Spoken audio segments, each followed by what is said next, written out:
ನಮಸ್ಕಾರ ವೀಕ್ಷಕರೇ, ಕರ್ನಾಟಕ ಟಿವಿಯ ಪ್ರೈಮ್ ಟೈಮ್ ನ್ಯೂಸ್ಗೆ ಸ್ವಾಗತ.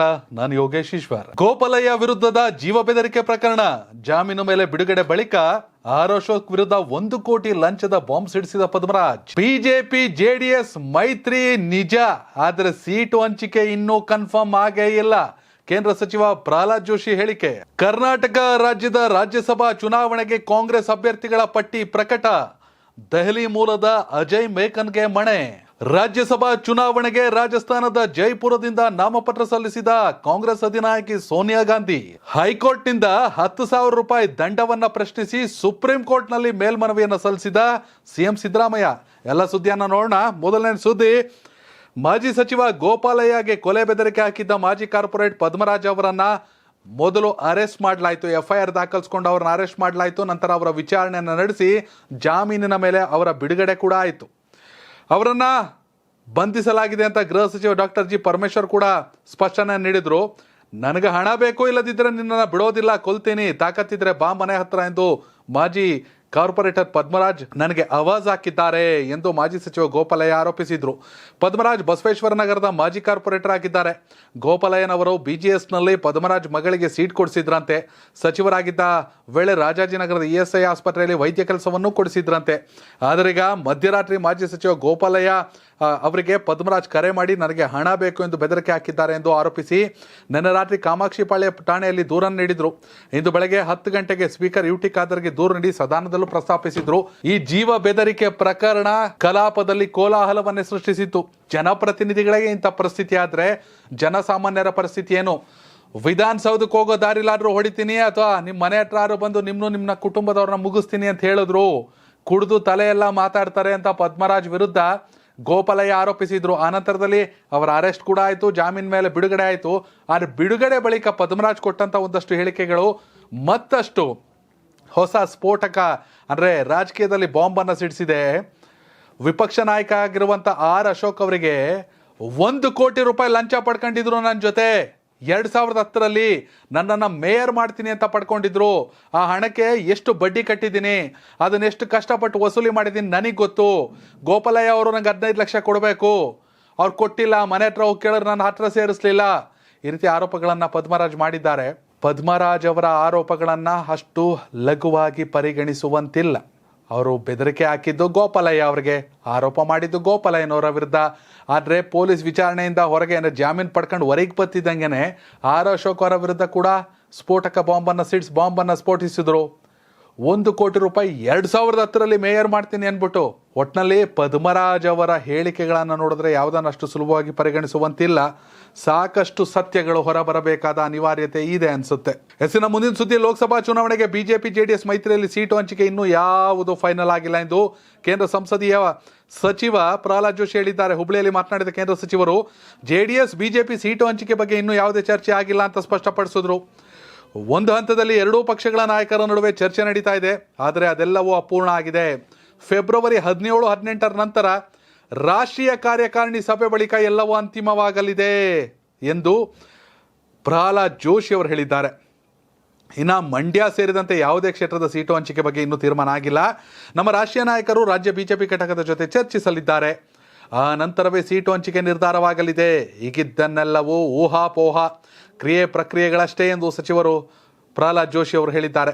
ಈ ಬಾರಿ ಚುನಾವಣೆಗೆ ಕ್ಷೇತ್ರದಲ್ಲಿ ತಯಾರಿ ನಡೆಸಿದ್ದೇನೆ, ನಾನು ಮತ್ತೆ ಭರ್ಜರಿ ಮತಗಳೊಂದಿಗೆ ಗೆಲ್ಲುತ್ತೇನೆ ಎಂದು ಇದೇ ವೇಳೆ ಪ್ರಹ್ಲಾದ್ ಜೋಶಿ ಅವರು ವಿಶ್ವಾಸವನ್ನು ವ್ಯಕ್ತಪಡಿಸಿದರು. ಧಾರವಾಡ ಜಿಲ್ಲೆಯಲ್ಲಿ ಕಾಂಗ್ರೆಸ್ ತೊರೆದು ಬಿಜೆಪಿ ಸೇರಲು ತುದಿಗಾಲಲ್ಲಿರುವ ಮುಖಂಡರ ಮತ್ತು ಕಾರ್ಯಕರ್ತರ ಸೇರ್ಪಡೆ ಬಗ್ಗೆ ಪಕ್ಷ ಜಿಲ್ಲಾಧ್ಯಕ್ಷರು ನೋಡಿಕೊಳ್ತಾರೆ ಎಂದರು. ಮೈತ್ರಿ ಆಗಿರೋದಷ್ಟೇ ಸತ್ಯ. ಕ್ಷೇತ್ರಗಳ ಹಂಚಿಕೆ ವಿಚಾರದಲ್ಲಿ ಬರುತ್ತಿರುವ ಸುದ್ದಿಗಳೆಲ್ಲವೂ ಊಹಾಪೋಹಗಳಷ್ಟೇ. ಜೆಡಿಎಸ್ಗೆ ಯಾವೆಲ್ಲ ಕ್ಷೇತ್ರಗಳು ಬಿಟ್ಕೊಡ್ಬೇಕನ್ನೋದು ಇನ್ನೂ ಫೈನಲ್ ಆಗಿಲ್ಲ. 17-18 ನಂತರ ಕಾರ್ಯಕಾರಿಣಿ ಸಭೆ ನಂತರ ಎಲ್ಲವೂ ನಿರ್ಧಾರವಾಗಲಿದೆ. ರಾಷ್ಟ್ರೀಯ ಕಾರ್ಯಕಾರಿಣಿ ಸಭೆ ಬಳಿಕ ಅಂತ ಸ್ಪಷ್ಟನೆಯನ್ನು ಕೊಟ್ಟಿದ್ದಾರೆ ಕೇಂದ್ರ ಸಚಿವರಾದ ಪ್ರಹ್ಲಾದ್ ಜೋಶಿ ಅವರು. ಹೆಸರಿನ ಮುಂದಿನ ಸುದ್ದಿ, ಕೇಂದ್ರ ಸಚಿವ ಪ್ರಹ್ಲಾದ್ ಜೋಶಿ ಸಮ್ಮುಖದಲ್ಲಿ ಬಸನಗೌಡ ಪಾಟೀಲ್, ಯತ್ನಾಳ್ ಮತ್ತು ವಿಜಯೇಂದ್ರ ಭೇಟಿ ಬಗ್ಗೆ ಇದೇ ಮೊದಲ ಬಾರಿಗೆ ಯತ್ನಾಳ್ ತಮ್ಮ ಮನದಾಳದ ಮಾತನ್ನು ಹಂಚ್ಕೊಂಡಿದ್ದಾರೆ. ಅಷ್ಟೆಲ್ಲ ಬಿಲ್ಡಪ್ ಕೊಟ್ಟವರು ಅದು ಹೆಂಗೋ ಕಾಂಪ್ರಮೈಸ್ ಆಗ್ಬಿಟ್ರಿ ಅಂತದ್ದೇನಾಯಿತು ಅಂತ ಪ್ರಶ್ನೆ ಅವ್ರಿಗೆ ಎದುರಾಯಿತು ಶಿವಮೊಗ್ಗದಲ್ಲಿ. ಅದಕ್ಕೆ ಉತ್ತರವನ್ನು ಕೊಟ್ಟಿರುವಂಥ ಯತ್ನಾಳ್ ಅವರು, ಸಹಜವಾಗಿಯೇ ಅವರು ಮೊನ್ನೆ ದೆಹಲಿಗೆ ಕೇಂದ್ರ ಸಚಿವ ಪ್ರಹ್ಲಾದ್ ಜೋಶಿ ಮನೆಗೆ ಬಂದಿದ್ರು, ನಾನು ಕೂಡ ಬಂದಿದ್ದೆ. ಅದೊಂದು ಆಕಸ್ಮಿಕ ಭೇಟಿ. ಅವರು ತಮ್ಮ ಕೆಲಸಕ್ಕಾಗಿ ಜೋಶಿ ಮನೆಗೆ ಹೋಗಿದ್ರು, ನಾನು ನನ್ನ ಕೆಲಸದ ನಿಮಿತ್ತ ಹೋಗಿದ್ದೆ ಅಂದರು. ನಂತರ ತಮ್ಮ ಎಂದಿನ ಶೈಲಿಯಲ್ಲಿ ಮಾತನಾಡಿರುವಂಥ ಯತ್ನಾಳ್ ಅವರು, ನಾನು ಯಾರಿಗೂ ಹೆದರಿದವನಲ್ಲ, ಅಧಿಕಾರಕ್ಕೆ ಆಸೆ ಪಟ್ಟವನಲ್ಲ. ತಮ್ಮ ಮುಂದಿನ ಗುರಿ ಪ್ರಧಾನಮಂತ್ರಿ ನರೇಂದ್ರ ಮೋದಿ ಅವರು ಮತ್ತೊಮ್ಮೆ ಆ ಹುದ್ದೆಯನ್ನು ಅಲಂಕರಿಸಬೇಕು ಅಷ್ಟೇ. ಭಾರತವಾಗೇ ಉಳಿಯಬೇಕು. ಲೋಕಸಭಾ ಚುನಾವಣೆಯಲ್ಲಿ 400ಕ್ಕಿಂತ ಹೆಚ್ಚು ಸ್ಥಾನಗಳನ್ನು ಮತ್ತು ಕರ್ನಾಟಕದಲ್ಲಿ ಎಲ್ಲ 28 ಸೀಟುಗಳನ್ನು ಗೆಲ್ಲಬೇಕು ಅಂತ ಹೇಳಿದ್ರು. ನಂತರ ಮತ್ತೊಬ್ಬರು ಒಂದು ಪ್ರಶ್ನೆ ಎದುರಾಯಿತು, ಪುನಃ ಜೋಶಿ ಮನೇಲಿ ವಿಜಯೇಂದ್ರ ಅವ್ರನ್ನ ಭೇಟಿಯಾದ್ರಲ್ಲ, ಅದ್ರ ಬಗ್ಗೆ ಹೇಳಿ ಅಂದರೆ, ನೀವು ಅಂದುಕೊಳ್ಳೋ ಅದೆಲ್ಲ ಏನೂ ಇಲ್ಲ, ಅವರು ತಮ್ಮ ಕಪ್ನಲ್ಲಿ ಚಹಾ ಸೇವಿಸಿದರೆ ನಾನು ನನ್ನ ಕಪ್ನಲ್ಲಿ ಚಹಾ ಕುಡಿದೆ ಅಂತ ನಗಾಡ್ಕೊಂಡು ಮಾತನಾಡಿಸಿದ್ರು. ಅಲ್ಲಿಗೆ no compromise, only war.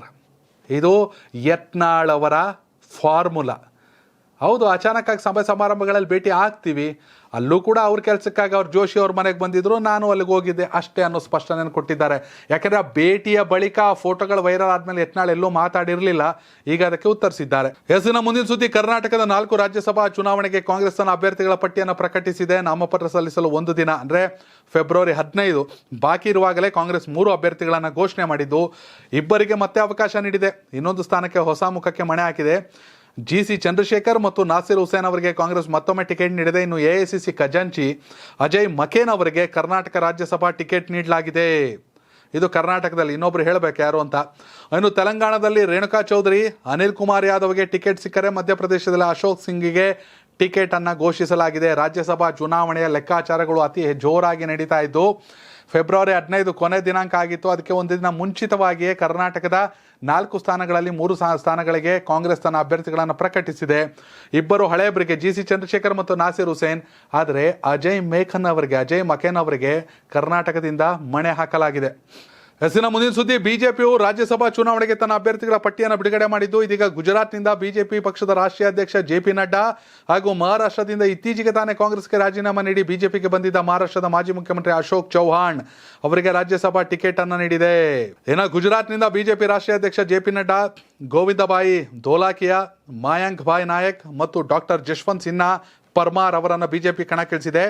ಮಹಾರಾಷ್ಟ್ರದಿಂದ Ashok Chauhan ಸೇರಿದಂತೆ ಮೇಧಾ ಕುಲಕರ್ಣಿ, ಅಜಿತ್ ಘೋರ್ಪಡೆ ಸ್ಪರ್ಧಿಸಲಿದ್ದಾರೆ. ಒಟ್ಟು 15 ರಾಜ್ಯಗಳ 56 ಸ್ಥಾನಗಳಿಗೆ ಫೆಬ್ರವರಿ 27ರಂದು ದ್ವೈವಾರ್ಷಿಕ ಚುನಾವಣೆ ನಡೆಯಲಿದೆ.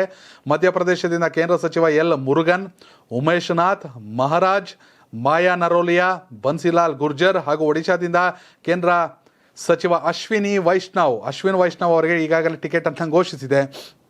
ಅಶ್ವಿನ್ ವೈಷ್ಣವ್. ಇನ್ನು ಕರ್ನಾಟಕದಿಂದ ಬಿಜೆಪಿ ಅಭ್ಯರ್ಥಿಯಾಗಿ ನಾರಾಯಣ ಭಂಡಾಗೆ ಈಗಾಗಲೇ ಟಿಕೆಟ್ ನೀಡಲಾಗಿದೆ. ಕೇಂದ್ರದ ಮಾಜಿ ಸಚಿವ RPN ಸಿಂಗ್, ಉತ್ತರಾಖಂಡ್ ಬಿಜೆಪಿ ಘಟಕದ ಅಧ್ಯಕ್ಷ ಮಹೇಂದ್ರ ಭಟ್ ಅವರ ಹೆಸರು ಅಭ್ಯರ್ಥಿಗಳ ಪಟ್ಟಿಯಲ್ಲಿ ಇದೆ. ರಾಜ್ಯಸಭೆ ಸದಸ್ಯತ್ವದ ಅವಧಿ ಪೂರ್ಣಗೊಳ್ಳುತ್ತಿರುವ ಕೇಂದ್ರ ಸಚಿವರಲ್ಲಿ ಯಾರೊಬ್ಬರ ಹೆಸರನ್ನು ಪಟ್ಟಿಯಲ್ಲಿ ಇಲ್ಲ. ಅಂದರೆ ಅವರೆಲ್ಲರೂ ಚುನಾವಣೆಗೆ ಸ್ಪರ್ಧಿಸ್ತಾರೆ ಮತ್ತೆ ಅನ್ನೋ ಸಾಧ್ಯತೆಗಳಿವೆ. ಅದರ ಮುನ್ಸೂಚನೆ ಇದೆ. ಇಲ್ಲಾಂದ್ರೆ ಬೇರೆಯವ್ರ ಹೆಸರು ಬರಬೇಕಿತ್ತು ರಾಜ್ಯಸಭೆಯಿಂದ. ಈಗ ಸೋನಿಯಾ ಗಾಂಧಿ ಹೋಗ್ಬಿಟ್ಟು ಹೆಂಗೆ ರಾಜ್ಯಸಭೆಗೆ ಹೇಳ್ಬಿಟ್ರು, ಜೈಪುರದಿಂದ ಏನೋ ಅರ್ಜಿ ಸಲ್ಲಿಸೋರು, ಅಲ್ಲಿಗೆ ಸ್ಪಷ್ಟನೆ ಅವ್ರು ಲೋಕಸಭೆಗೆ ನಿಲ್ಲಲ್ಲ ಅಂತ. ಅದೇ ಸುದ್ದಿ. ಮುಂದಿನ ಸುದ್ದಿ, ಸೋನಿಯಾ ಗಾಂಧಿ ಮುಂಬರುವ ರಾಜ್ಯಸಭಾ ಚುನಾವಣೆಗೆ ರಾಜಸ್ಥಾನದಿಂದ ನಾಮಪತ್ರ ಸಲ್ಲಿಸಿದ್ದಾರೆ. ಜೈಪುರದಿಂದ ನಾಮಪತ್ರ ಸಲ್ಲಿಸಿದ ಸೋನಿಯಾ ಜೊತೆ ರಾಹುಲ್ ಗಾಂಧಿ ಮತ್ತು ಪ್ರಿಯಾಂಕಾ ಗಾಂಧಿ ವಾದ್ರಾ ಇದ್ರು. ಮಾಜಿ ಕಾಂಗ್ರೆಸ್ ಅಧ್ಯಕ್ಷರು ರಾಜಸ್ಥಾನದಿಂದ ಸಂಸತ್ತಿನ ಮೇಲ್ಮನೆಯಲ್ಲಿ ಕಾಂಗ್ರೆಸ್ ಅನ್ನು ಪ್ರತಿನಿಧಿಸುತ್ತಾರೆ. 1998 2022 ನಡುವೆ ಸುಮಾರು 22 ವರ್ಷಗಳ ಕಾಲ ಕಾಂಗ್ರೆಸ್ ಅಧ್ಯಕ್ಷರಾಗಿದ್ದ ಸೋನಿಯಾ ಗಾಂಧಿ ಅವರು 5 ಬಾರಿ ಲೋಕಸಭಾ ಸಂಸದರಾಗಿದ್ದಾರೆ. ಕಾಂಗ್ರೆಸ್ ಪಕ್ಷ ರಾಜ್ಯದಿಂದ 1 ರಾಜ್ಯಸಭಾ ಸ್ಥಾನವನ್ನು ಗೆಲ್ಲುವುದು ಖಚಿತವಾಗಿದೆ. 5 ಬಾರಿ ಲೋಕಸಭೆ ಸಂಸದರಾಗಿ ಸೇವೆ ಸಲ್ಲಿಸಿದ ನಂತರ ಮೇಲ್ಮನೆಯಲ್ಲಿ 77ರ ಹರೆಯದ ನಾಯಕಿ ಸೋನಿಯಾ ಅವರು ಮೊದಲ ಅವಧಿಯಾಗಿದೆ. ಲೋಕಸಭೆಯಲ್ಲಿ ರಾಯ್ಬರೇಲಿಯಲ್ಲಿ ಪ್ರತಿನಿಧಿಸಿರುವ ಸೋನಿಯಾ ಗಾಂಧಿ ಅವರು ಮುಂದಿನ ಸಾರ್ವತ್ರಿಕ ಚುನಾವಣೆ ಸ್ಪರ್ಧಿಸುವುದಿಲ್ಲ. ಅವರು 1999ರಲ್ಲಿ ಕಾಂಗ್ರೆಸ್ ಅಧ್ಯಕ್ಷರಾಗಿ ಅಧಿಕಾರಕ್ಕೆ ವಹಿಸಿಕೊಂಡ ನಂತರ ಮೊದಲ ಬಾರಿಗೆ ಸಂಸದರಾಗಿ ಆಯ್ಕೆಯಾದರು. 15 ರಾಜ್ಯಗಳ ಒಟ್ಟು 56 ರಾಜ್ಯಸಭಾ ಸದಸ್ಯರಲ್ಲಿ ಏಪ್ರಿಲ್ನಲ್ಲಿ ನಿವೃತ್ತರಾಗಲಿದ್ದು, ಫೆಬ್ರವರಿ 27ರಂದು ಅವರಿಗೆ ಚುನಾವಣೆ ನಡೆಯುತ್ತೆ ಆ ಸ್ಥಾನಗಳಿಗೆ. ಒಟ್ಟಿನಲ್ಲೀಗ ರಾಯ್ಬರೇಲಿಗೆ ಪ್ರಿಯಾಂಕಾ ವಾದ್ರಾ ಸ್ಪರ್ಧಿಸುತ್ತಾರೆ ಅನ್ನೋ ಚರ್ಚೆ. ಸೋನಿಯಾ ಗಾಂಧಿ ಅವರು ರಾಜ್ಯಸಭೆಗೆ ಅರ್ಜಿ ಸಲ್ಲಿಸಿದ್ದಾರೆ. ಹೆಸರಿನ ಮುಂದಿನ ಸುದ್ದಿ, ಅಧಿವೇಶನದಲ್ಲಿ ಪಾಲ್ಗೊಳ್ಳಲು ಬೆಳಗ್ಗೆ ಶಾಸಕರು ಮತ್ತು ಮಂತ್ರಿಗಳೆಲ್ಲ ಬೇಗ ಸದನಕ್ಕೆ ಬರಲಿ ಅಂತ ತಿಂಡಿ ನೆಪದಲ್ಲಿ ತಡ ಮಾಡೋದು ಬೇಡ ಅಂತ ವಿಧಾನಸಭಾಧ್ಯಕ್ಷ UT ಖಾದರ್ ಅವರು ವಿಧಾನಸೌಧದಲ್ಲೇ ತಿಂಡಿ ವ್ಯವಸ್ಥೆ ಮಾಡಿಸಿದ್ರು. ಶಾಸಕರು ಟೈಮ್ಗೆ ಬಂದರೆ ಬೆಳಗಿನ ಸಮಯ ಸದನ ಭರ್ತಿಯಾಗದೆ ಅನ್ನಿಸ್ಲಿಲ್ಲ. ಅದು ಸರಿ, ವೇಳೆಗೆ ವಿಧಾನಸೌಧದಲ್ಲಿ ತಿಂಡಿ ತಿಂದವರು ಲಂಚ್ ಅವರ್ನಲ್ಲಿ ಊಟಕ್ಕೆ ಹೋಗಿ ಬೆಲ್ಲಾಗುವ ಮೊದಲು ಸದನದಲ್ಲಿ ಇರಬೇಕು ತಾನೆ. ಅದೂ ಇಲ್ಲ. ಮಂತ್ರಿಗಳು ಮತ್ತು ಆಡಳಿತ ಪಕ್ಷದ ಶಾಸಕರ ಗೈರು ಹಾಜರಿಂದ ಸಿಟ್ಟಿಗೆದ್ದ ವಿರೋಧ ಪಕ್ಷದ ನಾಯಕ R. ಅಶೋಕ್, ಅಧ್ಯಕ್ಷರೇ ಯಾರನ್ನ ಪ್ರಶ್ನೆ ಕೇಳೋದು, ಕೃಷ್ಣ ಬೈರೇಗೌಡ ಮತ್ತು ಒಂದಿಬ್ಬರು ಅಧಿಕಾರಿಗಳನ್ನ ಬಿಟ್ಟರೆ ಯಾರೂ ಇಲ್ಲ. ನೀವು ಬೆಳಗ್ಗೆ ಬೇಗ ಬರಲು ಹೇಳಿದರೆ ಸದನಕ್ಕೆ ಬಂದು ನಿದ್ರೆ ಮಾಡ್ತಾರೆ, 11 ಗಂಟೆಗೆ ಬರಲು ಹೇಳಿ ಎಲ್ಲರೂ ಸರಿ ಆಗ್ತಾರೆ ಅನ್ನುತ್ತಾರೆ ಸದಸ್ಯರ. ಅದರಲ್ಲೂ ವಿಶೇಷವಾಗಿ ಮಂತ್ರಿಗಳ ಅನುಪಸ್ಥಿತಿಯಿಂದ ಬೇಸರಗೊಂಡು ಸಭಾಧ್ಯಕ್ಷ ಖಾದರ್ ಅಧಿಕಾರಿಗಳ ಕಡೆ ಎಲ್ಲರೂ ಬೇಗ ಬರಲು ಹೇಳಿ ಅನ್ನುತ್ತಾರೆ.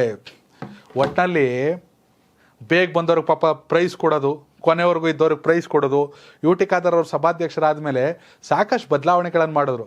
ಕಡೆಗೆ ತಿಂಡಿ ತಿಂದಿಲ್ಲ, ಎದ್ದಿದ್ದು ಲೇಟ್ ಆಯಿತು, ತಿಂಡಿ ಸಿಕ್ಕಿಲ್ಲ, ಇವೆಲ್ಲ ನೆಪ ಹೇಳಬಾರ್ದು ಅಂತ ಅಲ್ಲೇ ತಿಂಡಿ ವ್ಯವಸ್ಥೆ ಮಾಡಿದ್ರು. ಕಾಫಿ ತಿಂಡಿದು ಯಾರು ಬರ್ತಾ ಇಲ್ಲ. ಇದರಿಂದ ಪ್ರತಿಪಕ್ಷದವರು ಯಾರಿಗೆ ಪ್ರಶ್ನೆ ಕೇಳಬೇಕು, ಯಾಕೆ ಕಲಾಪ ಮಾಡ್ತೀರಾ ಏನು ಅಂತ. ಹೀಗಾಗಿ ಟಿ ಖಾದರ್ ಅವರು ಅಕ್ಷರಶಃ ಆಡಳಿತ ಪಕ್ಷದ ವಿರುದ್ಧ ಗುಡುಗಿದ್ದಾರೆ, ಟೈಮಿಗೆ ಸರಿಯಾಗಿ ಬರಬೇಕು ಅಂತ. ಅಲ್ಲದೆ ರೇವಣ್ಣ ಅವರ ನಿಂಬೆಹಣ್ಣು ಪ್ರಸಂಗ ಅಂತೂ ಕಲಾಪದಲ್ಲಿ ಸಾಕಷ್ಟು ಹಾಸ್ಯ ಚಟಾಕಿಯನ್ನು ಹಾರಿಸ್ತು.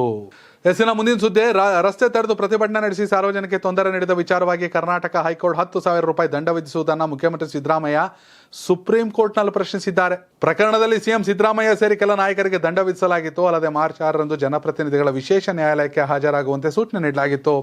2022ರ ಏಪ್ರಿಲ್ನಲ್ಲಿ ರಸ್ತೆ ತಡೆದು ಪ್ರತಿಭಟನೆ ನಡೆಸಿದ ಪ್ರಕರಣ ಅದಾಗಿತ್ತು. ಕೆಎಸ್ ಈಶ್ವರಪ್ಪ ರಾಜೀನಾಮೆಗೆ ಆಗ್ರಹಿಸಿ ಕಾಂಗ್ರೆಸ್ ನಾಯಕರು ಪ್ರತಿಭಟನೆ ನಡೆಸಿದರು.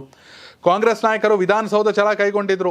ಅಂದಿನ ಬಿಜೆಪಿ ಸರ್ಕಾರ ಕೈ ನಾಯಕರ ವಿರುದ್ಧ ದೂರು ನೀಡಿತು. ಪ್ರಕರಣದ ವಿಚಾರಣೆ ನಡೆಸಿದ ಹೈಕೋರ್ಟ್ ಸಿಎಂ ಸಿದ್ದರಾಮಯ್ಯ ಸೇರಿದಂತೆ ಕೆಲವು ನಾಯಕರಿಗೆ ದಂಡ ವಿಧಿಸಿತು. ಆದರೆ ನಮ್ಮ ಪ್ರತಿಭಟನೆ ಕಾನೂನುಬದ್ಧವಾಗಿದ್ದು ಎಂದಿರುವ ಸಿದ್ದರಾಮಯ್ಯ ಸುಪ್ರೀಂ ಕೋರ್ಟ್ನಲ್ಲಿ ಮನವಿ ಸಲ್ಲಿಸಿದ್ದಾರೆ. ಸಿದ್ದರಾಮಯ್ಯ ಮಾತ್ರವಲ್ಲದೆ ರಾಜ್ಯ ಕಾಂಗ್ರೆಸ್ ಉಸ್ತುವಾರಿ ರಣದೀಪ್ ಸುರ್ಜೇವಾಲಾ, ಸಚಿವ ಎಂಬಿ ಪಾಟೀಲ್, ಸಚಿವ ರಾಮಲಿಂಗಾರೆಡ್ಡಿ ಅವರಿಗೆ ಪ್ರಕರಣಕ್ಕೆ ಸಂಬಂಧಿಸಿದಂತೆ ನ್ಯಾಯಾಲಯಕ್ಕೆ ಹಾಜರಾಗುವಂತೆ ನ್ಯಾಯಮೂರ್ತಿ ಕೃಷ್ಣ ಎಸ್ ದೀಕ್ಷಿತ್ ಅವರಿದ್ದ ಪೀಠ ಆದೇಶ ಹೊರಡಿಸಿತು. ಹೈಕೋರ್ಟ್ನಲ್ಲಿ ಮೇಲ್ಮನವಿ ಸಲ್ಲಿಸುವವರೆಗೆ ಆದೇಶವನ್ನು ಅಮಾನತುಗೊಳಿಸುವಂತೆ ಸಿಎಂ ಸಿದ್ದರಾಮಯ್ಯ ಪರ ವಕೀಲರು ಹೈಕೋರ್ಟ್ಗೆ ಮನವಿ ಮಾಡಿದರು. ಕಾನೂನುಬದ್ಧವಾಗಿಯೇ ಪ್ರಜಾಪ್ರಭುತ್ವ ಹೇಳಿರುವಂತೆಯೇ ನಾನು ಪ್ರತಿಭಟನೆಯನ್ನು ಮಾಡಿದ್ದೀನಿ, ತಪ್ಪೇನು? ಹಂಗಾಗಿ ಸುಪ್ರೀಂ ಕೋರ್ಟ್ನಲ್ಲಿ ಪ್ರಶ್ನಿಸೋರು ನಾನು ಯಾಕೆ ದಂಡ ಕಟ್ಟಬೇಕು, ದಂಡ ಕಟ್ಟೋದು ಮ್ಯಾಟ್ರ್ ಅಲ್ಲ. ಆದರೆ ಕಾನೂನುಬದ್ಧವಾಗಿ ಪ್ರತಿಭಟನೆ ಮಾಡಿದ್ದೀನಿ ಅಂತ ಹೈಕೋರ್ಟ್ ಆದೇಶವನ್ನು ಸುಪ್ರೀಂ ಕೋರ್ಟ್ನಲ್ಲಿ ಪ್ರಶ್ನಿಸಿದ್ದಾರೆ. ಅಲ್ಲೇನು ತೀರ್ಪು ಬರುತ್ತೆ ನೋಡಬೇಕು. ಎಸ್ಸಿನ ಮುಂದಿನ ಸುದ್ದಿ, HSRP ಹೆಸರಿನಲ್ಲಿ ಆನ್ಲೈನ್ ವಂಚನೆ ವ್ಯಾಪಕವಾಗಿ ನಡೆಯುತ್ತಿದ್ದು ಇದನ್ನು ತಡೆಯುವ ನಿಟ್ಟಿನಲ್ಲಿ HSRP high security registration number plate ಅಳವಡಿಸಿಕೊಳ್ಳುವ ಅಂತಿಮ ದಿನಾಂಕವನ್ನು ವಿಸ್ತರಣೆ ಮಾಡಲಾಗ್ತಿದೆ ಅಂತ ರಾಜ್ಯ ಸರ್ಕಾರ ತಿಳಿಸಿದೆ. ರಾಜ್ಯದ ಎಲ್ಲ ಹಳೆಯ ವಾಹನಗಳಿಗೆ ಅತಿ ಸುರಕ್ಷಿತ ನೋಂದಣಿ ಫಲಕವನ್ನು ಕಡ್ಡಾಯವಾಗಿ ಅಳವಡಿಸಲು ರಾಜ್ಯ ಸರ್ಕಾರ ಗಡುವು ಸಮೀಪ ಬಂದಿರುವಂತೆ ಈಗ ಅವಧಿಯನ್ನು ವಿಸ್ತರಣೆ ಮಾಡಲಾಗಿದೆ. ವಿಧಾನಮಂಡಲದ ಅಧಿವೇಶನದಲ್ಲಿ ಈ ವಿಚಾರವಾಗಿ ಚರ್ಚೆಗೆ ಬಂದಿದ್ದು ಅದರ ಅವಧಿ ವಿಸ್ತರಣೆ ಮಾಡುವಂತೆ ಮನವಿ ಮಾಡಲಾಗಿದೆ. ಈ ಹಿನ್ನೆಲೆಯಲ್ಲಿ ಮತ್ತೂ 3 ತಿಂಗಳ ಅವಧಿಯನ್ನು ವಿಸ್ತರಣೆ ಮಾಡುವುದಾಗಿ ರಾಜ್ಯ ಸರ್ಕಾರ ಪ್ರಕಟಿಸಿದೆ. HSRP ನಂಬರ್ ಪ್ಲೇಟ್ ಅಳವಡಿಕೆ ಗಡುವು ವಿಸ್ತರಿಸುವಂತೆ ಪರಿಷತ್ ಸದಸ್ಯ ಮಧುಜಿ ಮಾದೇಗೌಡ ಅವರು ಸರ್ಕಾರಕ್ಕೆ ಮನವಿ ಮಾಡಿದರು. ಈವರೆಗೆ ಹೆಚ್ಚಿನ ವಾಹನಗಳು ನೋಂದಣಿ ಮಾಡಿಸಿಕೊಂಡಿಲ್ಲ. 18 ಲಕ್ಷ ವಾಹನಗಳಷ್ಟೇ ಈಗ ನೋಂದಣಿಯಾಗಿವೆ. ಅಲ್ಲದೆ ಇದರ ಬಗ್ಗೆ ಆನ್ಲೈನ್ ವಂಚನೆ ಸಹ ನಡೀತಿದೆ. ಹೀಗಾಗಿ ಅವಧಿಯನ್ನು ವಿಸ್ತರಿಸಿರುವುದಾಗಿ ರಾಮಲಿಂಗಾರೆಡ್ಡಿ ಸಾರಿಗೆ ಸಚಿವರು ಹೇಳಿದ್ದಾರೆ. ಎಸ್ಸಿನ ಮುಂದಿನ ಸುದ್ದಿ, ಕನಿಷ್ಠ ಬೆಂಬಲ ಬೆಲೆ ಸೇರಿದಂತೆ ವಿವಿಧ ಬೇಡಿಕೆಗಳ ಈಡೇರಿಕೆಗಾಗಿ ರಾಜಧಾನಿ ದೆಹಲಿಯಲ್ಲಿ ರೈತರು ನಡೆಸುತ್ತಿರುವ ಪ್ರತಿಭಟನೆ 2ನೇ ದಿನ ಕಾಲಿಟ್ಟಿತ್ತು. ರೈತರ ಪ್ರತಿಭಟನೆ ತಮಿಳುನಾಡು ರೈತರು ಕೂಡ ಬೆಂಬಲ ಘೋಷಣೆ ಮಾಡಿದ್ದಾರೆ. ಪಂಜಾಬ್ನ ರೈತರು ಹರಿಯಾಣದ ಅಂಬಾಲಾ ನಗರಕ್ಕೆ ಸಮೀಪ ಇರುವ ಶಂಭು ಗಡಿಯಿಂದ ಬುಧವಾರ ರಾಷ್ಟ್ರ ರಾಜಧಾನಿಗೆ ತಮ್ಮ ಪ್ರತಿಭಟನೆ ಮೆರವಣಿಗೆಯನ್ನು ಪುನರಾರಂಭಿಸಲು ಸಿದ್ಧರಾಗಿದ್ದಾರೆ. ಮಂಗಳವಾರ ಉಭಯ ರಾಜ್ಯಗಳ ನಡುವೆ 2 ಗಡಿಗಳಲ್ಲಿ ಪ್ರತಿಭಟನಾಕಾರರು ಹರಿಯಾಣ ಪೊಲೀಸರೊಂದಿಗೆ ಮುಖಾಮುಖಿಯಾಗಿದ್ದರು. ಕೆಲವು ಪ್ರತಿಭಟನಾಕಾರರು ಬ್ಯಾರಿಕೇಡ್ಗಳನ್ನು ಮುರಿದು ದೆಹಲಿ ಪ್ರವೇಶಕ್ಕೆ ಯತ್ನಿಸಿದರು. ಈ ವೇಳೆ ಪೊಲೀಸರು ಅಶ್ರುವಾಯು ಮತ್ತು ಜಲಪಿರಂಗಿಗಳನ್ನು ಬಳಸಿ ಅವರನ್ನು ನಿಯಂತ್ರಿಸುವ ಪ್ರಯತ್ನ ಮಾಡಿದರು. ಹರಿಯಾಣದ ಜಿಂದ್ ಜಿಲ್ಲೆಯ ಗಡಿಯಲ್ಲಿ ಪ್ರತಿಭಟನಾಕಾರರ ವಿರುದ್ಧ ಪೊಲೀಸರು ಅಶ್ರುವಾಯು ಮತ್ತು ಜಲಪಿರಂಗಿಗಳನ್ನು ಬಳಸಿದರು. ಇನ್ನು ಕಿಸಾನ್ ಮಜ್ದೂರ್ ಸಂಘರ್ಷ ಸಮಿತಿಯ ಪ್ರಧಾನ ಕಾರ್ಯದರ್ಶಿ ಸರ್ವಾನ್ ಸಿಂಗ್ ಪಂದೇರ್ ಈ ಬಗ್ಗೆ ಮಾತನಾಡಿದ್ದು, ಭದ್ರತಾ ಪಡೆಗಳ ಬೆದರಿಕೆಗೆ ನಾವು ಜಗ್ಗೋದಿಲ್ಲ ಅಂತ ಸವಾಲನ್ನು ಹಾಕಿದ್ದಾರೆ. ಒಟ್ಟಿನಲ್ಲಿ 6 ತಿಂಗಳಿಗಾಗೋ ರೇಷನ್ನು, ಫ್ಯೂಯಲ್ಲು ಎಲ್ಲ ತಗೊಬಂದ್ಬಿಟ್ಟು ರಾಷ್ಟ್ರ ರಾಜಧಾನಿಗೆ ಹಸಿರು ಸೇನೆ ನುಗ್ತಾ ಇದೆ. ಅವ್ರನ್ನ ತಡೆಯೋಕ್ಕೆ ಕೂಡ ಸರ್ಕಾರ ಪ್ರಯತ್ನ ಮಾಡ್ತಿದೆ. ಮಾತುಕತೆಗೆ ಸಿದ್ಧ ಬನ್ನಿ ಅಂತ ಅವ್ರು ಯಾರ ಮಾತುಕತೆಯಿಂದ ಏನು ಸಮಸ್ಯೆ ಬಗೆಹರಲ್ಲ ಅನ್ನೋದು ರೈತರ ವಾದ. ಕರ್ನಾಟಕದಿಂದ ಕೂಡ ಹೋಗಿದ್ದಾರೆ ಒಂದಷ್ಟು ಜನ, ಅವರನ್ನು ಮಧ್ಯದಲ್ಲಿ ವಶಕ್ಕೆ ಕೂಡ ಪಡ್ತಿದ್ದಾರೆ.